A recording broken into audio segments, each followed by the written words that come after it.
We're back again. It's the Horror Guys, episode 120, where we talk about horror movies and shorts and stuff. Yeah. I'm Brian. And I'm Kevin. And we got some movies for you this week. We saw some things this week, didn't we? We're going to start out with... The Pale Door. Was that a 2020? That's a 2020, yes. And Area 51, which is new to us, but came out in 2015. I bet there's aliens. You think? Just a wild guess with Area 51. Yeah. And Ghost Rider, which is kind of a superhero horror thing, and that's from 2007. It's like the superhero movie that didn't really count. And then we found out that there's a sequel to Ghost Rider. Who knew? I don't know. We missed this completely. Spirits of Vengeance. No, Spirit. Singular. Of Vengeance. So that came out in 2011. Yeah. And neither of us had even known that was a thing until just last week. And a short that we caught at the film festival. Yep. Your Family Now. You are. Yeah. What should we talk about first? Well, we should probably talk about the sponsor of the episode. Who's the sponsor? HorrorGuys.com/books. We are our own sponsor. Yeah, we got the 4 of the Horror Guys guides. There's one for Shock Theater, Universal. The other one's Universal's other one, Son of Shock. We've got the Hammer horror films. And the new book just last week is The Silent Age of Horror. What's your favorite silent horror movie?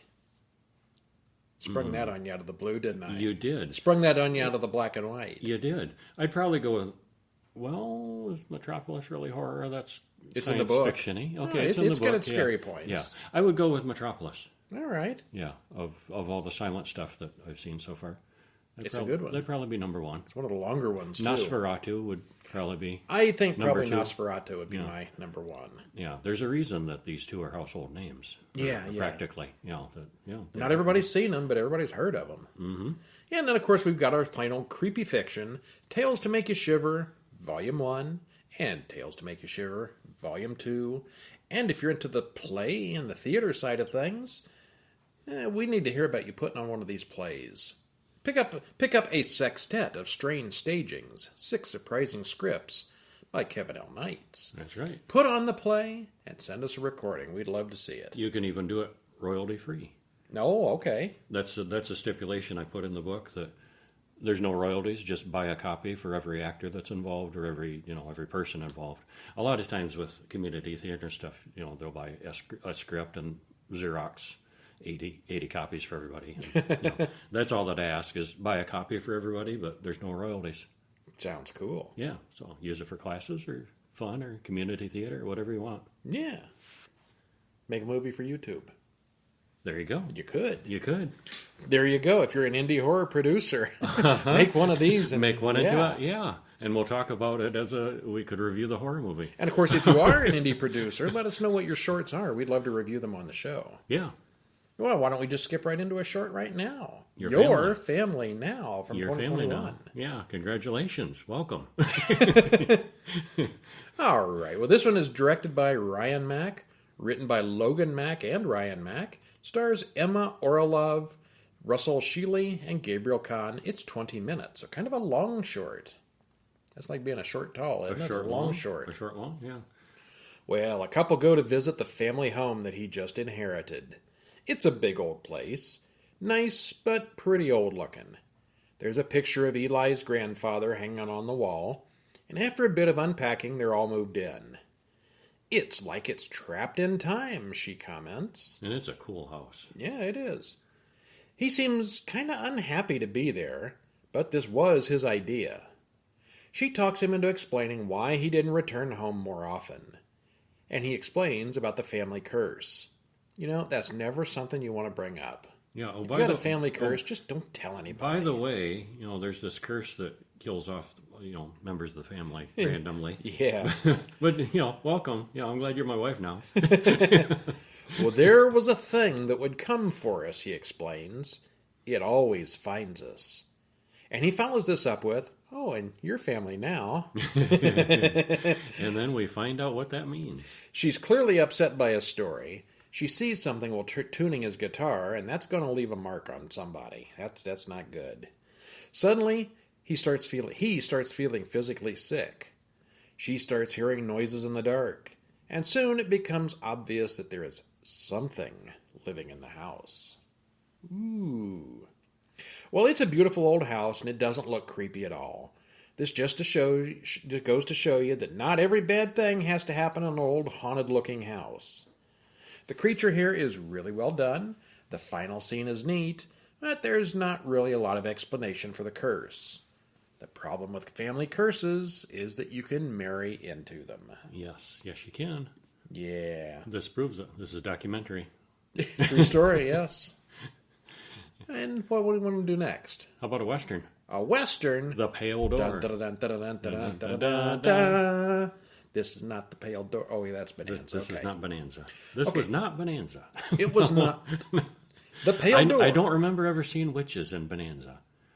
They didn't. Really, they did so many episodes. I bet they did a couple in Gunsmoke. Maybe there's too many of them. Yeah, maybe there's a witchcraft episode. Marshall Dillon, I put a spell on you. If they didn't do that, I wish they had. Oh, they should. For Halloween or something. Yeah. All right, so 2020 is The Pale Door, directed by Aaron Kuntz, written by Cameron Burns and Aaron Kuntz, stars Melora Walters, Zachary Knighton, and Bill Sage, hour and 36 minutes. If you've never heard of it and want to pick up a copy, there is a link to Amazon in the show notes. What'd you think? Overall thumbs up. Thought it was a little bit too long. I'll save my opinion for later, although I'm not as generous as you. You're going to be harsher than me, I know. Yeah. It seems like every week there's something I slam. Not every week, but when I do, I get to go all out. Oh, yeah, he does. Well, I wouldn't go all out on this. I liked it more than I disliked it. This is not in my top 10 worst films. Good work and good acting, and these people put in a lot of effort into this, clearly.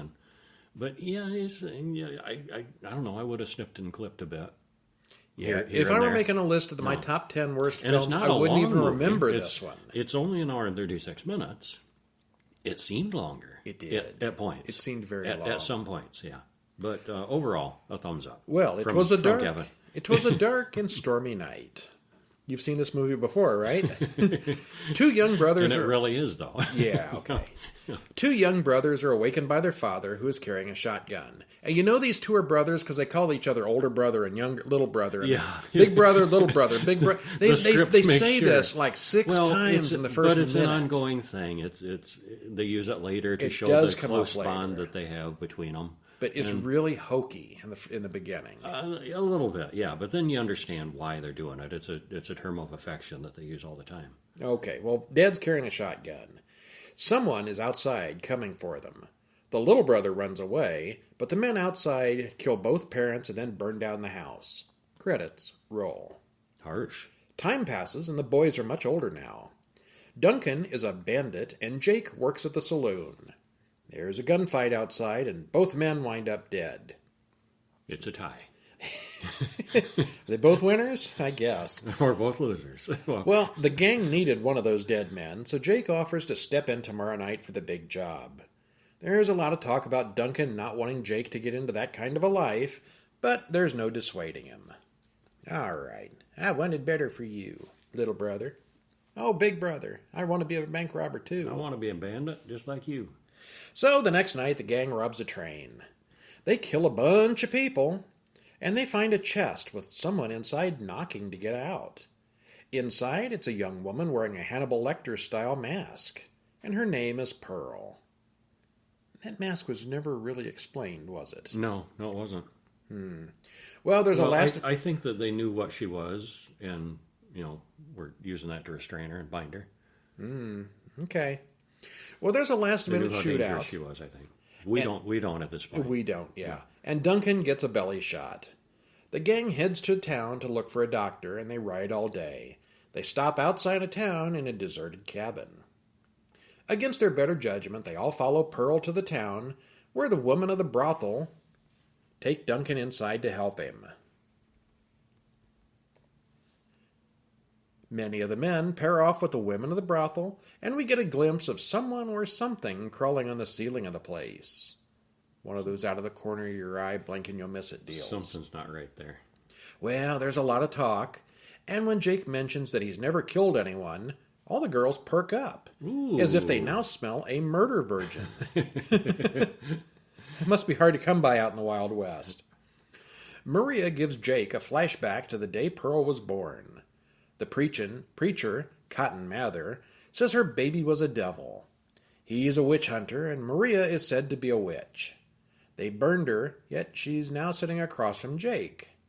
They were all burned exactly 200 years ago today. It didn't stick. All these women are sort of undead witches. Well, things fall apart very quickly after that, as the women revert to their true burned forms and attack the men. Really good makeup. Yeah, it was, yeah. There's lots of shooting and lots of witches. The witches say that Jake's innocent blood can sustain them for decades. Yep. The four men lock themselves in the church and talk for what seems like an hour and a half. Yeah, that's one of the talky places. Uh-huh. Like, come on, more action, less yak. A crow breaks out of Lester, killing him. What? Yeah. What, Witchery. Okay. Yep, that's what that was. Wiley starts acting weirdly possessed and then kills himself. Finally, Jake and Dodd decide to leave the church and make a break for it, but Dodd doesn't last long. Jake confronts Maria and Pearl. They say that he can see Duncan if he agrees to stay with them, and sure enough, Duncan is still alive. Jake puts Duncan on a horse and watches as he rides out of town. Jake stays behind. Later, we see Duncan on the family farm, which he has bought back somehow. He's now married and has a baby named Jacob. The end. Yep. All right. That about sums it up. So the bandit brother lives and has a happy ending, and the good guy brother just he's toast. Yeah. Living in his own personal sacrificed hell. himself for the big brother. All right, well, the cast contains no big names, but they all did a good job with it. A couple of the people were mildly recognizable. Yeah. Definitely no A or B list people. People that have done other stuff. Yeah. Well, there's something weird about watching a Western film done in digital HD instead of film. It makes the whole thing look kind of low budget and amateurish, which this really wasn't. It was a very well-made produced film. And I didn't pick up on that, really, during it. It's just like too sharp. I've watched too many old grainy Westerns. Because we're used to, that's the era Yeah, we're from. it's a visual. That's how we grew up. Yeah. Okay, I see what you mean. Yeah. The makeup effects are very good. The monsters look like they were based on the same design as the movie The Witches from 1990. You know, the one where they turn a kid into a mouse? Yeah. Those witches weren't all burned up, but some similarities, yeah. This is very talky and ponderous. There's a lot of slow-paced drama and argument and discussion, and it gets to be a little bit much. Stuff does happen, but it's so incredibly slow-paced and talky that it's just way over the line into the territory of nap-worthy snooze fest. Oh, harsh. Okay. You can make up for it now. Yeah. I recommend that everybody sees this movie. There. But not before bed. I didn't think it was that boring. Okay. Or snoozeworthy. Yeah. Yeah, I think they could have done with one more big battle scene and a lot less talking. Yeah. I think they could have stepped up a bit more. The ratio of action to talk could have been a little better. Maybe a little more witchcrafty special effects. Yeah, that too. All they did, these could have just been zombies for all we saw. There was a bunch of people out, a bunch of dead-looking people swarming the farmhouse. Well, they did some witchery too. Did they? Yeah, they did. What? Well, they did some spell casting and blood magic, and they were doing stuff, witchy stuff. Nothing especially memorable. Oh, I guess maybe you dozed off. You said it was half-assed. Maybe you literally did. Maybe. Yeah. Well, one I didn't hate quite as much was Area 51, 2015. Well, that's praise indeed. Well, it's better than the Pale Door. Brian didn't hate this one as much. Okay. This was a good one. And I do agree. I liked it better. And I've said many times I am absolutely sick of found footage films. And the last 3 or 4 of them we watched I thought were all really good. Yeah. So it's not a dead genre Another yet. found footage, and it was good. Yeah. The genre is not used up. Not really. Yeah. Directed by Oren Peli, writer is Christopher Denham, and Oren Peli stars Reed Warner, Darren Bragg, and Ben Rovner, playing characters named Reed, Darren, and Ben.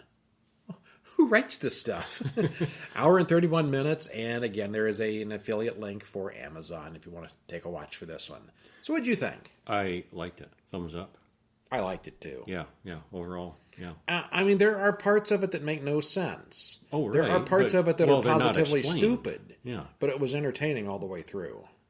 And There's more to it than just not explaining. And looking in the trivia, we had never heard of this movie before, and I saw it on a list of movies that you should see. Basically, Okay. people compile these lists, and this was one of them. I gave a summary. It's like, yeah, that does sound good. And the trivia says, for some reason, it was completed and basically sitting on the shelf since 2009. Couldn't And find a then- distributor, probably. And then in 2015, it was in limited theaters and video on demand. So 2015 was the official release date, and here we are in 2021, just Just discovering not getting around to it. it. Yeah, Okay, yeah. Sometimes these things just sit. yeah. All right, well, we start out with various people talking about Reed and his crazy friends who disappeared. 3 months ago, before he disappeared, he started getting really crazy about UFOs. There may be some kind of conspiracy going on as the three friends try to get into Area 51. We flash to some found footage of Reed, Darren, and Ben. Darren carries a video camera with him to a bar and the pool party afterwards, as one does. When was the last time you went to a real party and then a pool party and just carried around a camera the whole time? I never have, but I understand that it's a thing that's done sometimes. This was before Instagram, too. Well, Reed disappears partway through the party, and then they nearly run him over on the way home. He's very quiet and doesn't talk after his experience. 3 months later, the guys are going out of town on a secret mission. Reed plays with a cell phone jammer. They have wearable cameras and lots of other equipment. They might get arrested, but they probably won't get shot. They really do plan to break into Area 51, but first they stop in Vegas and do the usual Vegas-y things. Remember when Reddit had that Area 51 storming thing a couple years ago? Yeah. How'd that ever end up? They Did anybody go? They didn't storm it, no. Nothing happened? No. Okay. Sanity reigned, and they realized, hey, going to a secure military installation is probably not a good idea. All right, well, these guys in the movie aren't that smart. Well, they're more subtle about it, too. Oh, yeah. This was going to be they wanted to do a frontal assault on Area 51, Storm basically. the door, yes. And that just wouldn't have worked. wouldn't have gone well. They got guns. Yeah. Well, the guys meet up with Yelena, whose father used to work at Area 51, and he wrote a book about it before he, quote, killed himself. She don't believe that. She shows them her father's paperwork, including maps and photos. So they follow a guy who has access to the base. They follow him home and break into his house when he leaves. They search his house for his access card, which the man would obviously carry with him or keep in the car, so they don't find it. One guy hides in the bathroom as the family comes back home, and they have to brush the child's teeth as he stands there in the bathroom. Awkward. How would anybody not notice that? Awkward. Well, the family dog, which attacked them earlier, seems to forget all about them at some point. The dog just sort of goes missing. Then after the family goes to sleep, the guy steals the man's ID and leaves. And I think that may be the most unbelievable part of the movie. But they get away with it. These are not master burglars. These are like college students. Well, they head to Area 51 and stop at the tourist area, where we watch numerous interviews with crazy alien people who came to see the tourist stuff. And by crazy alien people, I mean people who maybe believe a little too much in aliens. Yeah, a little Not bit. crazy a little aliens. bit too much, right? Yeah. Well, they pick up another guy named Glenn who knows all about the approach to the place and the security patrols. They meet up with Yelena, who has decided to go with them from here. Ben insists that Reed tell him why they are doing this. Reed explains that he's been missing time from that night at the party and that he's inexplicably drawn to this base. Ben drops the other three off at the base that night, and they crawl under the fence and hike through the desert, avoiding electronic sensors and helicopters. They climb another fence and then dodge cars, guards, and spotlights. They finally get inside one of the hangars and use their stolen ID to open the keycard door. They go down into the complex and explore. They find records of injured workers and a bulletproof vest that looks like something took a bite out of it. That's not a good thing. They find all kinds of interesting things down there. Yeah. They continue It was downstairs. a very cool setting that they were able to film I at. wonder what that was. A refinery or something? Something big and industrial. Yeah, it was very cool. They Very appropriate. Yeah. They continue downstairs and see large rooms that might be holding cells. They find a lab with weird floating rocks and biological weirdness. Then they find a flying saucer, which proves everything. But then the alarm goes off and the guards start to pursue them. They find some rubbery gray aliens, you know, those little X-Files guys. Yeah, but they're just rubber suits. But they're only like suits of some something kind. was wearing them. Yeah. What wears those? Well, they start randomly opening doors until they find some tunnels under the base. They find a creepy room full of toys down there. Then they find dozens of sleeping pods like they saw on the flying saucer. At this point, there's lots of running around, heavy breathing, and Blair Witchy visuals. We then see an alien grab one of the guards from behind. Another one breaks down a wall and chases Darren. Darren actually makes it outside, but Reed and Yelena are trapped in a bright white area. They float around for a while, and suddenly their camera is falling through the air outside. Darren finds Ben's car, but the mothership takes them all. The aliens win at the end. The aliens win. Spoiler. But the camera made it out. Yes. They find There's the camera, a apparently. lot here that doesn't make sense or is completely illogical. They actually broke into a guy's house and robbed him while the family slept. That's pretty dangerous and a stupid thing to do for what seems like a big prank anyway. Could have got shot, and all they wanted to do was break into that base. There's numerous mentions of ammonia pills and ammonia sensors on the base, which, even though Kevin tried to explain, it still makes no sense to me at all. And we couldn't quite figure out what... I think what they were talking about was taking something that stops your body from excreting ammonia. Because you don't think of that as a major thing that sensors would pick up on. But our biological process does excrete a bit of ammonia. Yeah. And I guess the pills Wouldn't they were every taking, animal in the desert do that? Yeah. Well, the only ammonia-based every medication animal I would can trigger find... the heat sensors and the weight sensors and the various sensors Yeah. too. Smelling salts is made of ammonia. I don't. That's not what they were talking about. No, it's not. Something that was stopping their body from producing ammonia. And at one point they rattle off what it is, and I couldn't catch it. So I don't know. Made up drug number one. Maybe it was made up. Couldn't find a Google search. My Google foo. Yeah, I don't even know what an ammonia sensor would be. Yeah, I've never really heard of that. Oh, well. Yeah, but it was a thing anyway. So if the aliens could get out this easily, how would there be any guards left alive?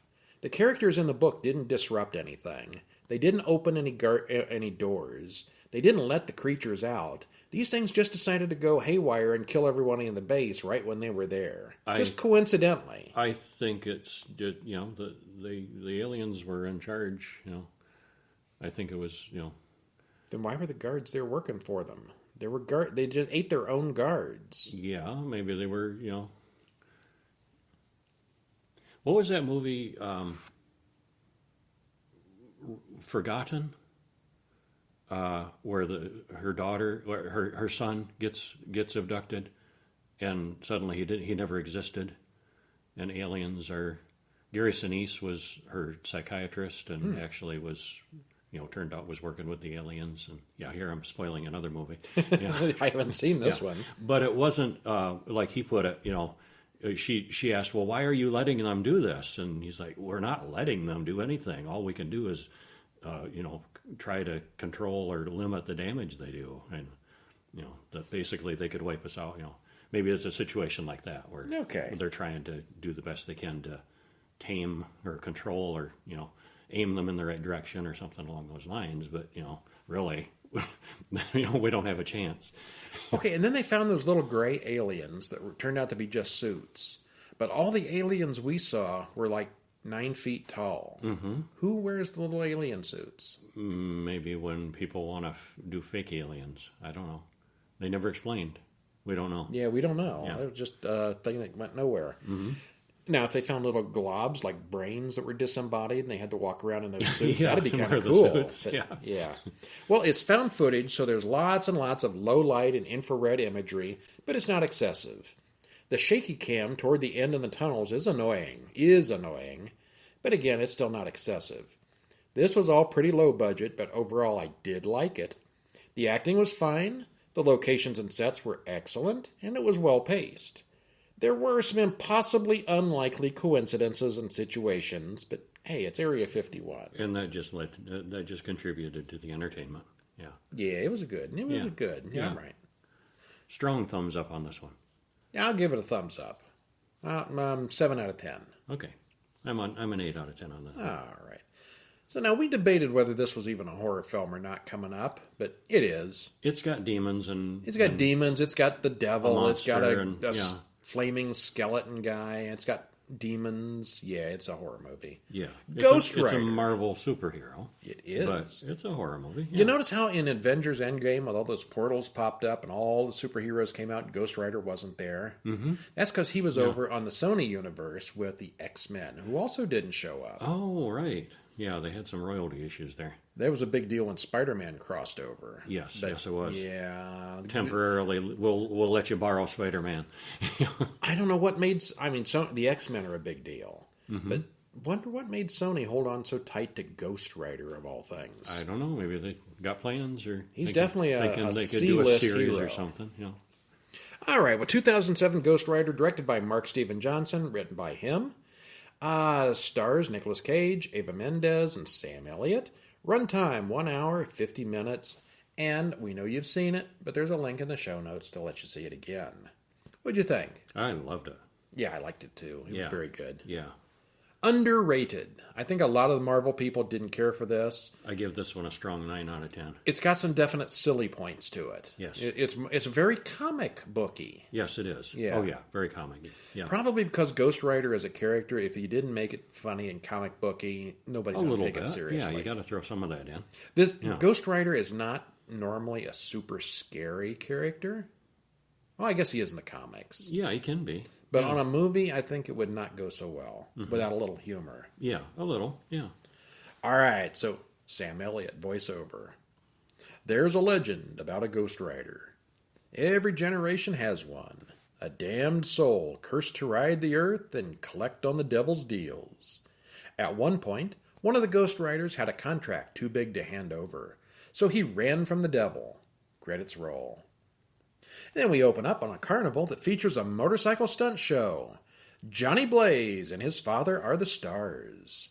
His father gives Johnny a bunch of unwanted advice, but Johnny is in love with Roxanne. The pair plan to run off together tomorrow. But that night, Johnny learns that his dad has cancer from all those cigarettes. Also, that very night, Mephistopheles comes to the circus to see Johnny. Perhaps you'll ride for me one day, he says creepily. He says everything he says in this. He says creepily. Yes, major creep. Yeah. You're one of the best devils ever. Uh-huh. Yeah. What if I could help your dad? What if I could give him back his health?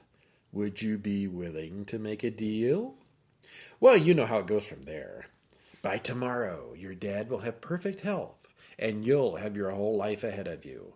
All you have to do is sign this. And I'll come collect someday. And there's lightning and thunder, of course. And it's cool when the lightning flashes. You see the shadow? You see his true form, just glimpses of it. Yeah.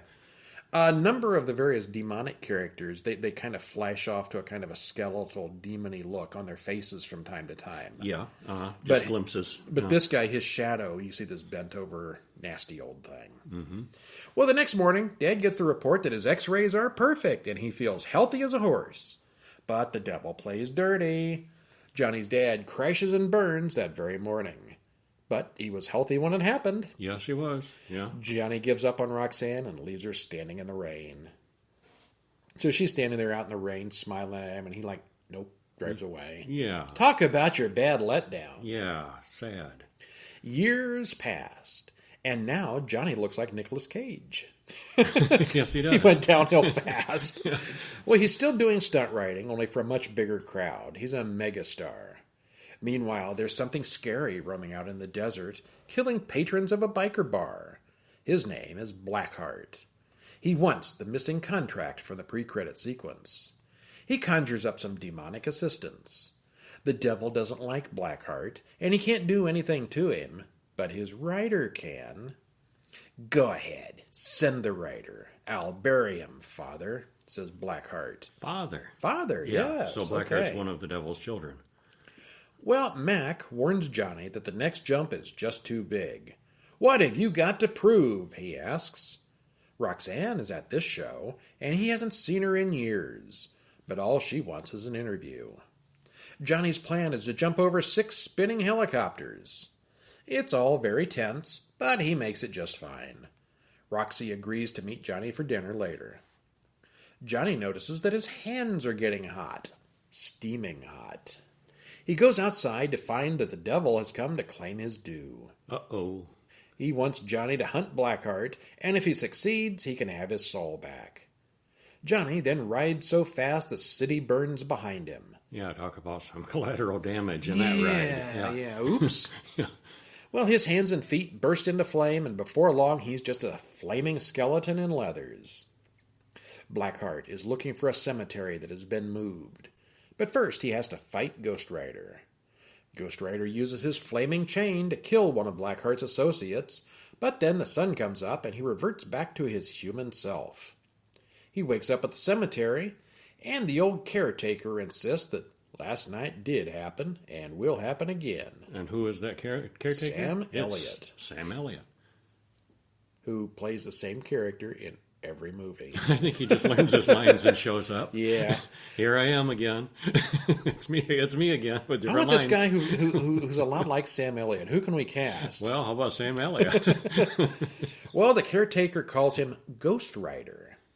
And the old man explains things to Johnny. There hasn't been a Rider since the pre-credit sequence 150 years ago. And you gotta wonder why. Hasn't needed one. All right. Yeah. Johnny and Roxanne make up, but then he tells her everything, and she thinks he's lost his mind. And it's Nick Cage, so it's kind of hard to tell. As she drives away, Johnny is arrested for being at the crime scene and murdering all those people. Night falls, and Johnny blazes out again. Meanwhile, Blackheart has gone to the church that moved the cemetery, and he wants the missing contract. The police corner Ghost Rider and load him full of bullets, but that doesn't even slow him down. The caretaker tells the story of Carter Slade, who also became a Ghost Rider. Blackheart is coming to the cemetery to dig up Slade's grave, where the contract is said to be. Except he explains that Blackheart is going to go after Roxanne. Uh-oh.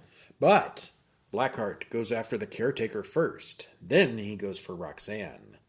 He tells Johnny he'll trade the contract for Roxanne. The caretaker gives Johnny the contract. He's had it all along.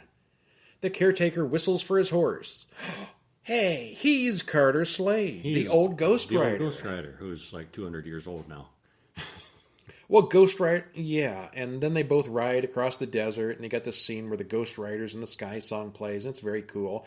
And then the caretaker, Carter Slade, just sort of vanishes because that's all he was there for. Well, I guess I ride with you tonight. Yeah. I won't do anything, but I'll ride with you. It was kind of...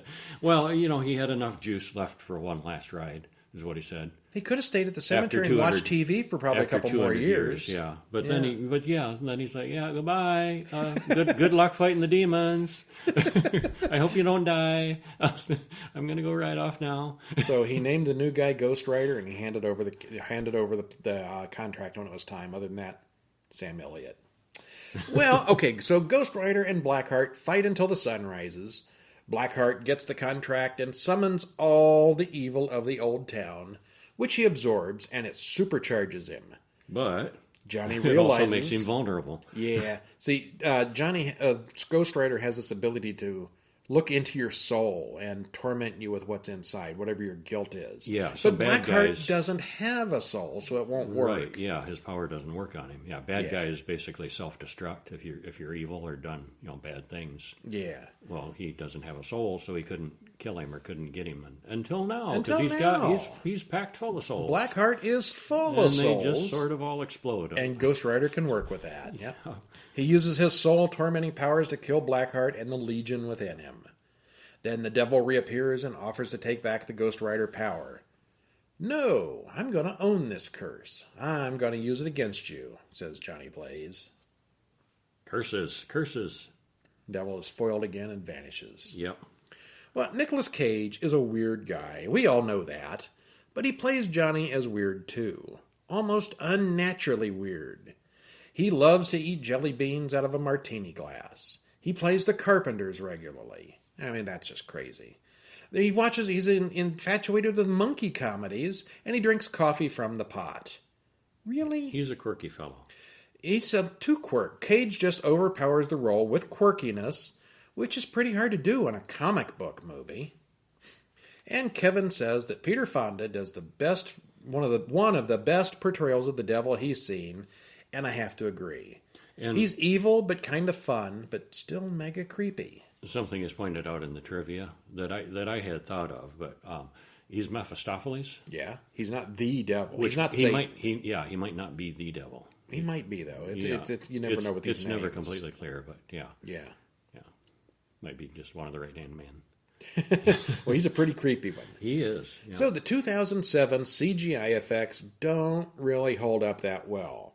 They're not the worst I've seen, but they're far from effective. I thought they were effective. I don't know. The skeleton head did not look good to me. It was a comic book. It looked like a cartoon in a lot of ways. It was a comic book movie. Well, all the Marvel movies are comic book movies, but they look better than that. Most of them. Since the whole point of the Ghost Rider character is how cool he looks, this is kind of a problem. This is also there's also the problem of learning to use his superpowers. Spider-Man had to learn to use his powers. Iron Man had to learn to use his powers. The X-Men had to learn to use his powers. But Ghost Rider just sort of already knew how to do everything. He picked up quickly. Yeah. He turned into Ghost Rider, and 10 minutes later, he was fighting with his chains. And it just came with the power. He does get better at it as he goes on, though. Maybe. Yeah. Or maybe he just was in a luckier situation later. He seemed to know right away how that stuff all worked. Which kind of took the learning part out of the fun. Still, it's a fun film and probably worth the watch. So if you've heard it was silly and comic booky, and you're a horror fan, you still might like it. Yeah, you should see it. Okay, and that was the end of Ghost Rider Forever, as far as we knew. Until... About 2 weeks ago, we heard it. There was a sequel to that. What? Ghost Rider, Spirit of Vengeance from 2011. 2011. Where has it been for the past 10 years? Uh-huh. Good question. Directed by Mark Neveldine and Brian Taylor. Written by Scott Gimple and Seth Hoffman. Stars Nicolas Cage, Ciarán Hinds, Idris Elba, hour 36 minutes. And if you want to find this rare classic, hey, it's an Amazon link. What'd you think? I liked it. Didn't like it as well as the first one. Still enjoyed it. I'll agree with that. Yeah, I did enjoy it. It was not a waste of time, but it is not as good as the first one. No, not quite. In some ways. It's better. It looks a lot better, I thought. The CGI there had were more improved. practical effects for the skull, too. Yeah, so... Well, in Eastern Europe, first of all, this all takes place in Eastern Europe. You think that was one of those low-budget Hungarian films that were big in the early 2010s? Now that you mention it, I bet it was. There were a lot of things filmed in Hungary and Romania and places like that. Because it was way cheaper? They got some kind of tax bonuses or something. Yeah. So anyway, in Eastern Europe, someone races their motorcycle through the winding streets to an ominous-looking castle. And it's not who you expect. His name is Moreau. The devil himself wants this child, he explains to the head priest. The writer must take the child to the sanctuary, he says. Suddenly, they're attacked by soldiers. Nadia and the child break out in a car and make a run for it, with evil Kerrigan and Moreau in pursuit.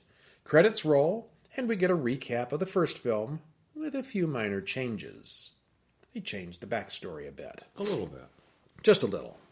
Well, Johnny Blaze wakes up just as Moreau comes into wherever it was he's been hiding, and Moreau knows who he is. If Johnny can return the boy, Moreau's church will lift Johnny's curse. All right. That seems like a fair trade. Meanwhile, Nadia and the child are being followed. Just as the bad guys close in on them, Ghost Rider arrives. He poses for the camera a bit before killing them with his glowing chains. A little bit of a poser here. Yeah, a little bit, but it's okay. Kerrigan and the boy get away, leaving Nadia and a seriously wounded Johnny behind. Kerrigan phones Rourke and says he wants more money. Rourke is not happy to hear about the flaming skeleton who attacked them last night. Who would be? Yeah. Rourke uploads a kind of firewall into the boy, who's named Danny, to keep the Ghost Rider from finding him. Nadia explains that she made a deal with the devil to save her own life. Ghost Rider attacks the bad guys, who are really well armed. We get to see how any vehicle he drives becomes a hell thing. And that was really awesome. His motorcycle is not that special. I mean, when he gets on any vehicle, it'll do that. When he gets on a big, huge, armored truck, it becomes a big old hell truck. Yeah, I just want to see him go around like at the truck show and Yeah. get on things.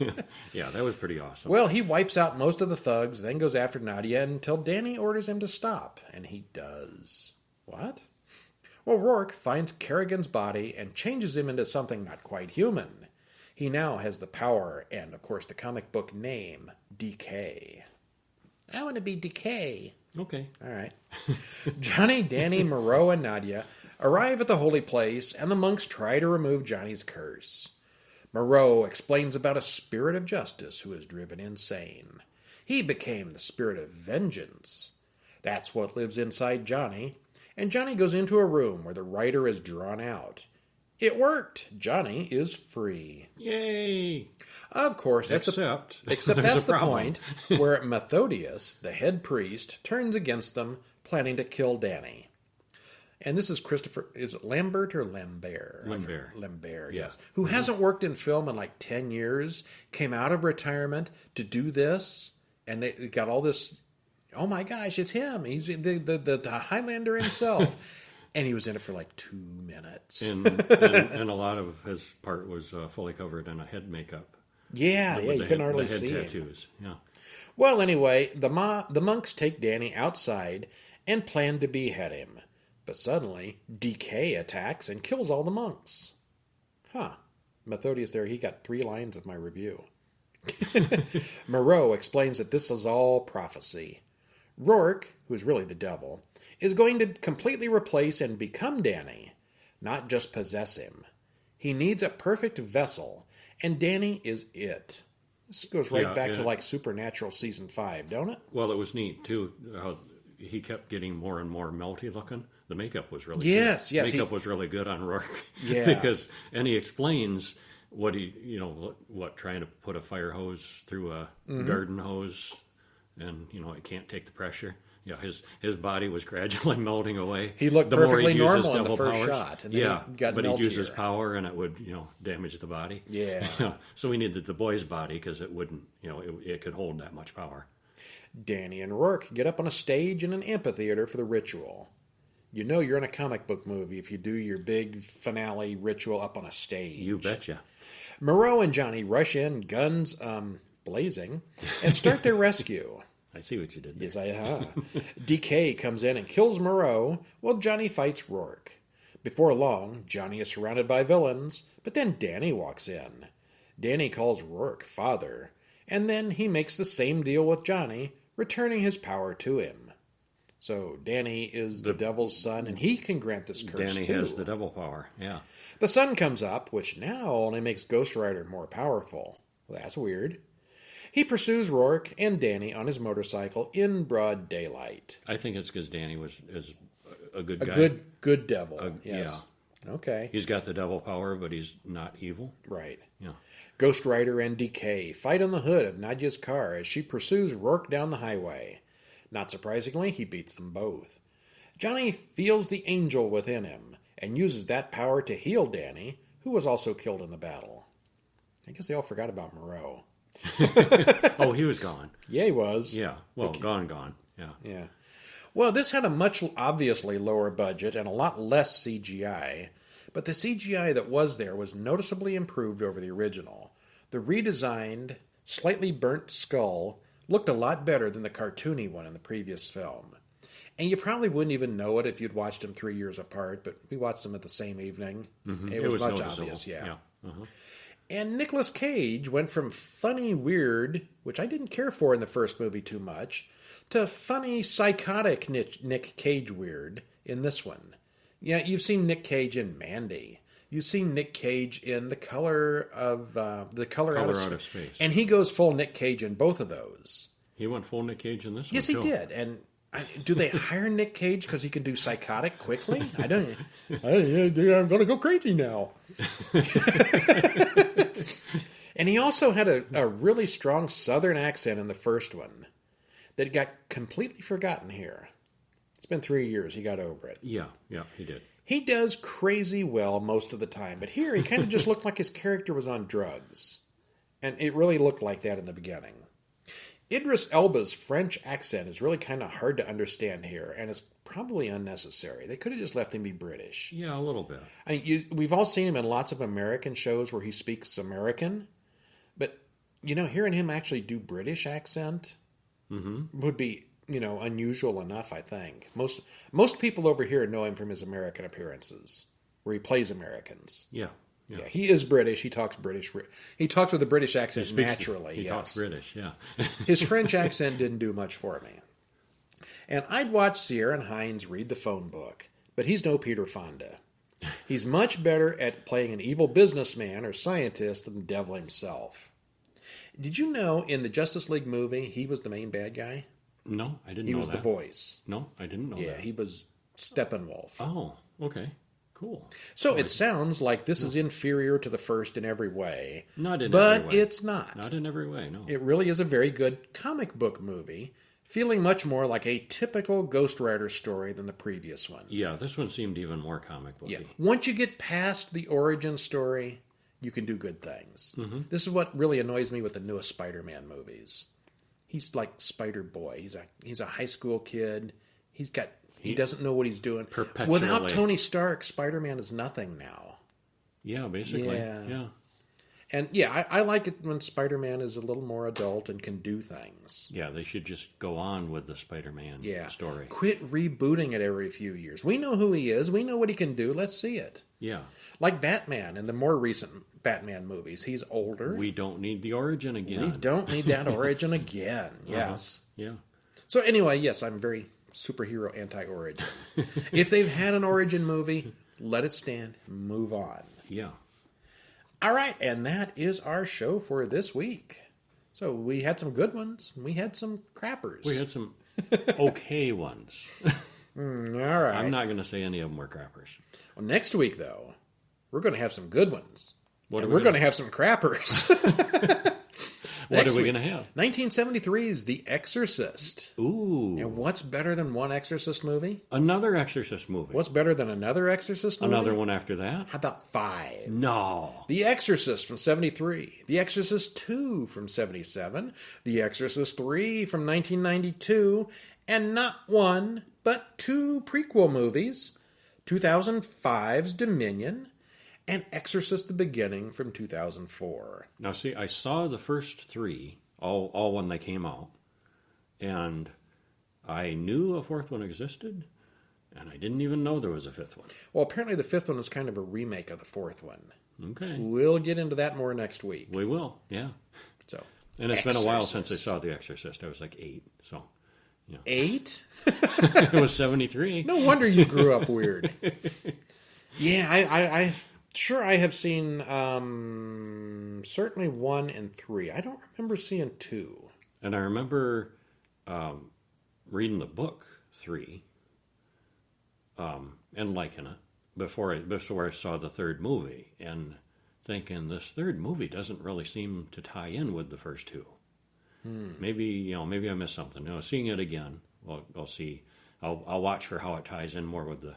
But it just seemed like a different, demonic possession story completely. Okay. There's also an Exorcist TV series that we're not going to watch. Oh, not officially. Yeah, I think I did hear something about that. Yeah. I can't say I've heard much good or bad either way on that one, but it exists. Mm-hmm. But we'll do all 5 Exorcist movies next week. Awesome. I'm Brian. And I'm Kevin. And we'll see you next week. See ya.